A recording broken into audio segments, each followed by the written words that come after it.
ఇక్కడ చాలామంది ఈ రోజున దేవుడు ఆత్మ అనేటప్పటికీ చాలామందికి అర్థం కావట్లేదండి.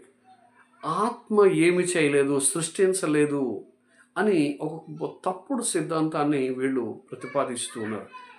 యోహాను సువార్త 4:24 దేవుడు ఆత్మ గనుక అన్నాడు. దేవుడు ఆత్మ గనుక అన్నాడు.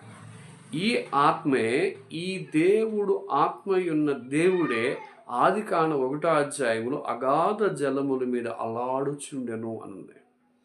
బైబిల్ అర్థం కాకపోతే అర్థం కానట్టు ఉండాలండి.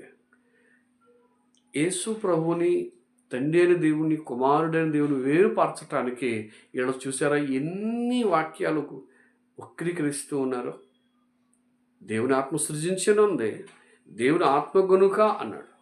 కాబట్టి మోసపోకండి, దేవుడు వెక్కిరించబడ్డు.